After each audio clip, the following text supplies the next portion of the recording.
नमस्कार दोस्तों, मैं आपका Abhimanyu Tripathi knowledge about God channel पर हार्दिक स्वागत करता हूं। दोस्तों, पिछली वीडियो में हम गुण संधि पढ़ रहे थे और उस गुण संधि में हमने दो कॉन्सेप्ट क्लियर कर चुके थे। आइए अब हम आगे की ओर बढ़ते हैं और जो हमारे अवशेष दो कॉन्सेप्ट रह गए थे उनको भी पूर्ण करते हैं। आइए दोस्तों, और दोस्तों मैं एक जानकारी आपको दे दूं कि दोस्तों बस आप धैर्य धारण कीजिए। मैं आपको विश्वास दिलाता हूं।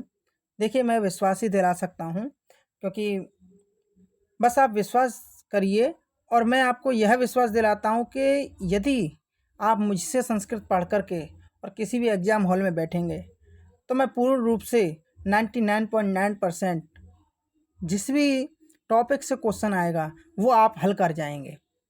बस आप धैर्य धारण कीजिए क्योंकि हमारे शास्त्रों में भी कहा है, धैर्य धत्ते यो धीमान स धीरः पंडितोऽथवा, अर्थात जो धैर्य धारण करता है वही बुद्धिमान है। तो आप धैर्य धारण कीजिए और आपको उसका परिणाम अवश्य मिलेगा। तो आइए पहले दोस्तों जो दो कॉन्सेप्ट हमारे बचे हुए हैं उनको हम पूर्ण कर लेते हैं। तत्पश्चात मैं आज आपके लिए इसी गुण संधि की क्वेश्चन माला लाया हूँ, वो भी हम आज इसे पूर्ण करेंगे। ठीक है, आइए चलिए दोस्तों, कॉन्सेप्ट मैंने आपको बता रखे हैं। देखिए, छोटा अ और आ प्लस बड़ी छोटी ई और बड़ी ई मिला करके ए बनेगा। ये कॉन्सेप्ट हमारा क्लियर हो चुका है। उपेंद्र इत्यादि हमने उदाहरण इसके देखे थे। नंबर 2, छोटा अ और बड़ा आ प्लस छोटा ऊ और बड़ा ऊ बराबर हमने क्या ओ होता है गुण उसका। इसका भी हम उदाहरण देख चुके थे, जिसमें से हमने हितोपदेश हैं, महोत्सव इत्यादि उदाहरण हमने देखे थे। और मैंने महोत्सव एक आपको गृह कार्य के रूप में उदाहरण दिया भी था। खैर कोई कमेंट नहीं आया, पर आप लोग कीजिएगा। ठीक है, आगे आइए। हमारा तीसरा जो मेन कॉन्सेप्ट है आज हम इसी को पढ़ेंगे। छोटा अ अपॉन बड़ा आ, या छोटा अ हो या अथवा बड़ा आ हो, प्लस छोटी री हो अथवा बड़ी री हो। आप लोग इस तरह से समझिए, छोटा अ और छोटी री हो अथवा छोटा अ हो अथवा बड़ी री हो। ठीक है, इसी तरह से बड़ा आ हो तो छोटी री हो, चाहे छोटा बड़ा आ हो चाहे बड़ी री हो, दोनों का अगर योग होगा तो आपका अर ही गुण होगा। गुण क्या होगा? अर ही होगा। ठीक है दोस्तों, चलिए इस कॉन्सेप्ट को क्लियर करते हैं और हम चलते हैं आगे। एक मिनट दोस्तों।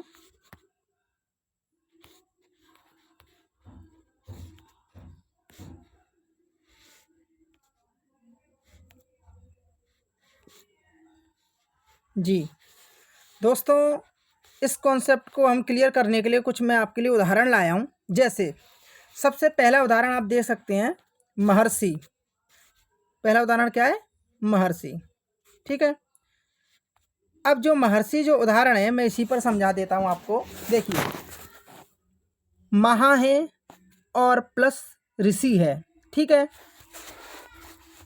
जो महा प्लस ऋषि है मैंने आपको बताया था कि छोटा अ हो अथवा बड़ा आ हो। ठीक है दोस्तों, प्लस छोटी री हो अथवा बड़ी री हो। तो हमने क्या कहा था कि गुण बराबर दोनों का क्या होगा? अर ही होगा। अ और र जिसमें आधा रहेगा, अर। ठीक है दोस्तों, अब यहाँ पर क्या कंडीशन है आइए समझते हैं। थोड़ा मैं इरेज कर दूं। देखिए, यहाँ पर है महा। ठीक है, महा में देखिए दोस्तों आ है। कैसे?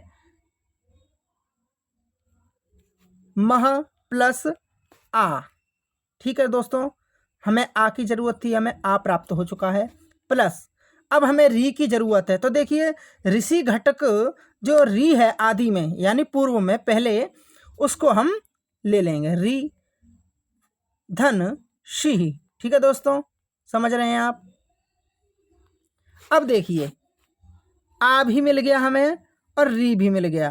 तो दोस्तों क्या मिल गया हमें, आ और री, जिसकी हमें आवश्यकता थी, यानी कि हमारी गुण जो होनी थी अर, उसकी सिचुएशन हो चुकी है। आइए दोस्तों अब गुण कर लेते हैं। गुण कर लेंगे तो दोस्तों क्या बन जाएगा, मह आधा ही रहेगा ह प्लस अर हो जाएगा, और री का गुण मैंने आपको बताया था दोस्तों अर होगा, तो अर हो जाएगा प्लस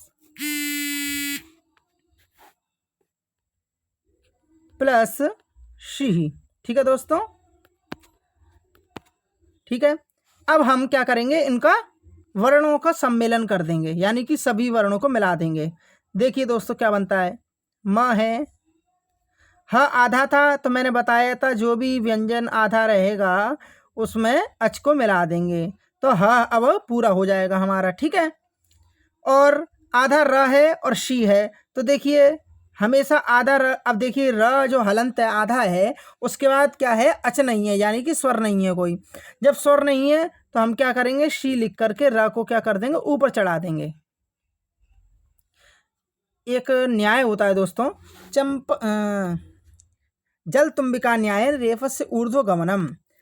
इस न्याय का तात्पर्य ये होता है, जो जलकुंभी होती है वो हमेशा क्या होती है, जल के ऊपर ही तैरती रहती है। उसी प्रकार जो हरस अच रहित जो रेफ होता है उसको हम क्या करते हैं, किसी भी स्वर के ऊपर चढ़ा देते हैं। ठीक है दोस्तों, आइए तो महर्षि आपके समझ में आ गया होगा, मैं सोचता हूँ दोस्तों।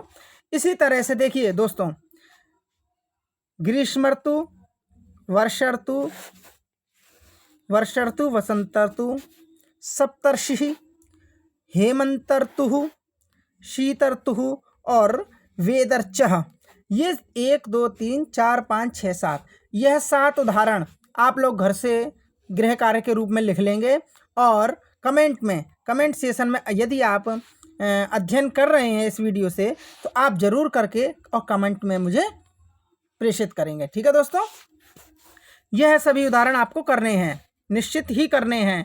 आप विश्वास रखिए, आपसे कोई भी कॉन्सेप्ट नहीं छूटेगा, बस इतना कीजिए।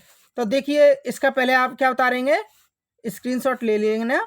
ग्रीष्म धन ऋतु ग्रीष्म ऋतु, वसंत धन ऋतु वसंत ऋतु, ठीक है, वर्षा धन ऋतु वर्ष ऋतु, सप्त धन ऋषि सप्तर्षि, हेमंत धन ऋतु हेमंत ऋतु। ठीक है दोस्तों, शीत धन ऋतु शीत ऋतु, ठीक है, वेद धन ऋचः वेदर्चः है। तो दोस्तों ये सब उदाहरण आप घर से करके लाएंगे। आइए हम अब आगे वाले कॉन्सेप्ट पर चलते हैं।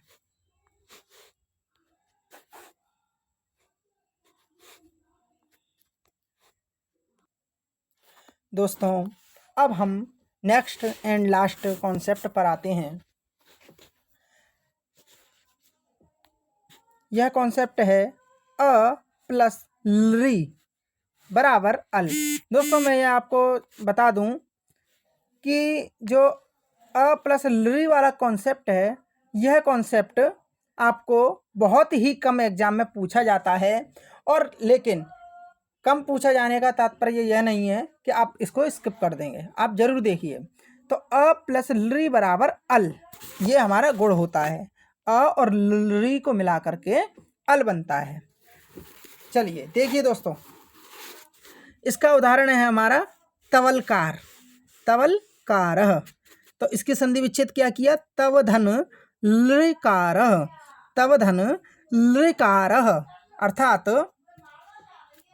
देखिए अब हम क्या करेंगे, हमें पता है कॉन्सेप्ट कि पूर्व वाला जो शब्द है, पहले वाला जो शब्द है, उसके अंतिम वर्ण को ले लेते हैं संधि करते समय। तो देखिए अंतिम वर्ण क्या है, व में जो कुक्षी प्रविष्ट है, अर्थात उसमें जो समाहित है अ, उसको ले लेंगे।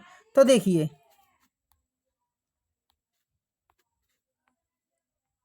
त व प्लस, हमने व में से अ को निकाल दिया तो अ प्लस, अब हमें पता है हमें क्या चाहिए, अ मिल गया हमें, अब हमें चाहिए क्या, लृ। तो देखिए तवल लृकार का हम क्या करेंगे, लृ को ले लेंगे। देखिए दोस्तों अब हमने लृ भी ले लिया, अब हमें दोनों चीजें प्राप्त हो गई, प्लस कारः। ठीक है, अब हमें अ और लृ जब दोनों चीजें प्राप्त हो गई तो हम क्या करेंगे, संधि को, गुण संधि को इस रूल को प्रविष्ट करा देंगे तो हमें अ और लृ मिला के क्या हो जाएगा, अल। तो देखिए दोस्तों अ और ल, ठीक है, इन दोनों के स्थान पर क्या हो गया, ये हो गया, तो तव धन अल धन कारः। अब दोस्तों इनका वर्ण सम्मेलन कर देंगे, यानी कि इन सभी को मिला देंगे तो क्या हो जाएगा दोस्तों,